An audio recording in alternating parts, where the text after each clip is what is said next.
दोस्तों, कैसे हो आप सब। आशा करता हूँ आप सब अच्छे और स्वस्थ होंगे। हम भी अच्छे और स्वस्थ हैं।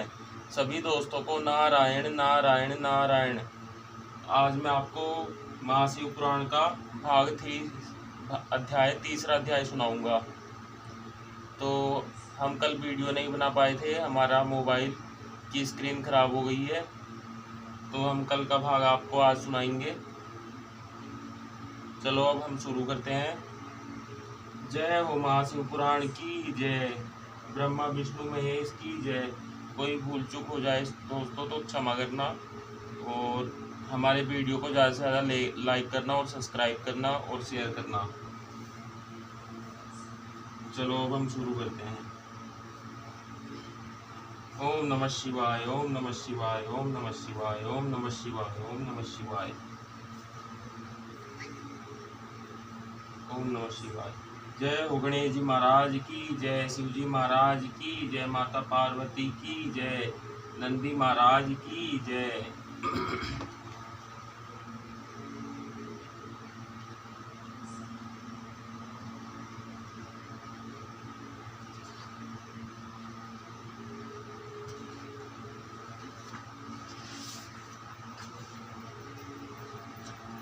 आज हम करेंगे तीसरा भाग।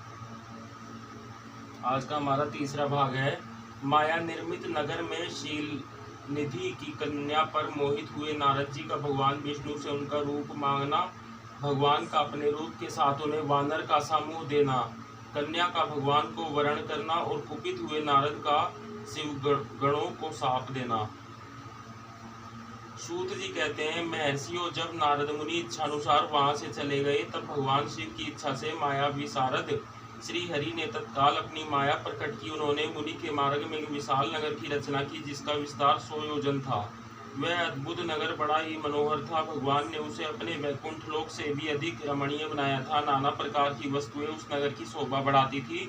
वहाँ स्त्रियों और पुरुषों के लिए बहुत से विहार स्थल थे। वह श्रेष्ठ नगर चारों वर्णों के लोगों से भरा था। वहाँ शीलनिधि नामक ऐश्वर्यशाली राजा राज्य करते थे।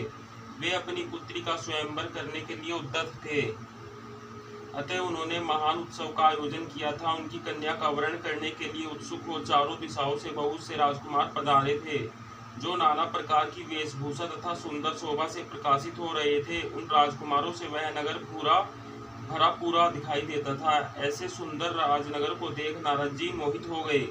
वे राजा शीलनिधि के द्वार पर गए। मुनि शिरोमणि नारद को आया देख महाराज शीलनिधि ने श्रेष्ठ रत्नमय सिंहासन पर बिठाकर उनका पूजन किया। तत्पश्चात अपनी सुंदर कन्या को, जिसका नाम श्रीमती था, बुलवाया और उससे नारद जी के चरणों में प्रणाम करवाया। उस कन्या को देखकर नारद मुनि चकित हो गए और बोले, राजन, यह देव कन्या के समान सुंदरी महाभागा कन्या कौन है? उनकी यह बात सुनकर राजा ने हाथ जोड़कर कहा, मुने, यह मेरी पुत्री है, इसका नाम श्रीमती है। अब इसके विवाह का समय आ गया है। यह अपने लिए सुंदर वर चुनने के लिए निमित्त स्वयंवर में जाने वाली है। इसमें सब प्रकार के शुभ लक्षण लक्षित होते हैं। महर्षि, आप इसका भाग्य बताइए। राजा के इस प्रकार पूछने पर काम से विहल हुए मुनिश्रेष्ठ नारद उस कन्या को प्राप्त करने की इच्छा मन में लिए राजा को संबोधित करके इस प्रकार बोले, भूपाल, आपकी यह पुत्री समस्त शुभ लक्षणों से संपन्न है, परम सौभाग्यवती है। अपने महान भाग्य के कारण यह धन्य है और साक्षात लक्ष्मी की भांति समस्त गुणों की आगार है। इसका भावी पति निश्चय ही भगवान शंकर के समान वैभवशाली सर्वेश्वर, किसी से पराजित न होने वाला वीर, काम विजयी तथा संपूर्ण देवताओं में श्रेष्ठ होगा। ऐसा कहकर राजा से विदा ले इच्छानुसार विचरने वाले नारद मुनि वहां से चल दिए। वे काम के वशीभूत हो गए थे। शिव की माया ने उन्हें विशेष मोह में डाल दिया था। वे मुनि मन ही मन सोचने लगे कि मैं इस राजकुमारी को कैसे प्राप्त करूं। स्वयंवर में आए हुए नरेशों में से सबको छोड़कर यह एकमात्र मेरा ही वरण करे, यह कैसे संभव हो सकता है? समस्त नारियों को सौंदर्य सर्वथा प्रिय होता है। सौंदर्य को देखकर ही वह प्रसन्नतापूर्वक मेरे अधीन हो सकती है, इसमें संशय नहीं है। ऐसा विचार कर काम से विहल हुए मुनिवर नारद भगवान विष्णु का रूप ग्रहण करने के लिए तत्काल उनके लोक में जा पहुँचे। वहाँ भगवान विष्णु को प्रणाम करके वे इस प्रकार बोले, भगवान, मैं एकांत में आपसे अपना सारा वृत्तांत कहूँगा। तब बहुत अच्छा कहकर लक्ष्मीपति श्रीहरि नारद जी के साथ एकांत में जा बैठे और बोले, मुने, अब आप अपनी बात कहिए। तब नारद जी ने कहा, भगवान, आपके भक्त जो राजा शीलनिधि हैं वे सदा धर्म पालन में तत्पर रहते हैं। उनकी एक विशाल लोचना कन्या है जो बहुत ही सुंदरी है। उसका नाम श्रीमती है। वह विश्व मोहिनी के रूप में विख्यात है और तीनों लोकों में सबसे अधिक सुंदरी है।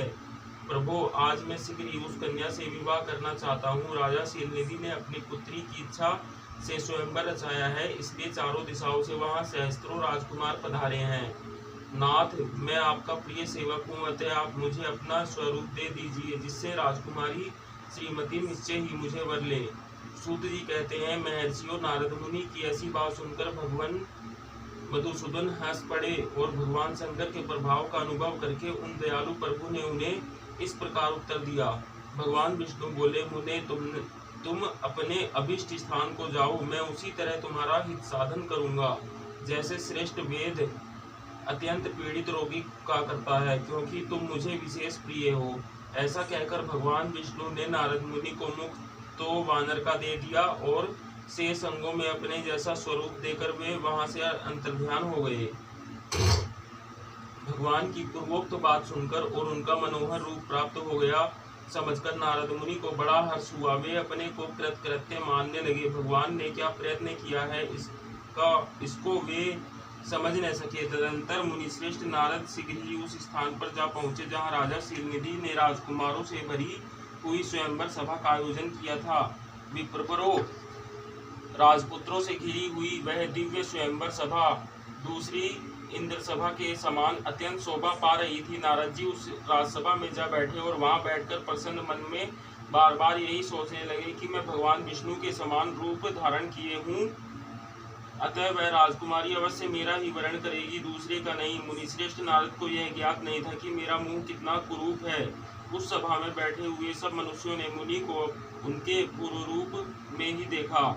राजकुमार आदि कोई भी उनके रूप परिवर्तन के रहस्य को न जान सके। वहां नारद जी की रक्षा के लिए भगवान रुद्र के 2 पार्षद आए थे, जो ब्राह्मण का रूप धारण करके गुरुभाव से वहां बैठे थे। वे ही नारद जी के रूप परिवर्तन के उत्तम भेद को जानते थे। मुनि को कामावेश से मूढ़ हुआ जान वे दोनों पार्षद उनके निकट गए और आपस में बातचीत करते हुए उनकी हंसी उड़ाने लगे। परंतु मुनि तो काम से विहल हो रहे थे, अतः उन्होंने उनकी यथार्थ बात भी अनसुनी कर दी। वे मोहित हो श्रीमती को प्राप्त करने की इच्छा से उसके आगमन की प्रतीक्षा करने लगे।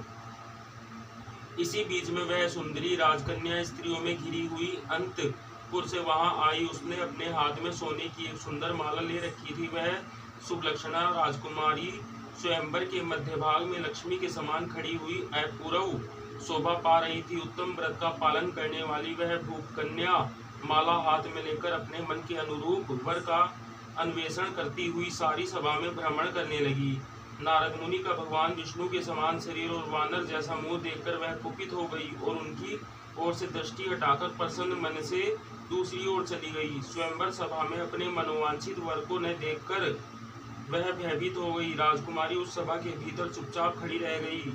उसने किसी के गले में जयमाला नहीं डाली। इतने में ही राजा के समान वेशभूषा धारण किए भगवान विष्णु वहां आ पहुंचे। किन्हीं दूसरे लोगों ने उनको वहां नहीं देखा, केवल उस कन्या की ही दृष्टि उन पर पड़ी। भगवान को देखते ही उस परम सुंदरी राजकुमारी का मुख प्रसन्नता से खिल उठा। उसने तत्काल ही उनके कंठ में वह माला पहना दी।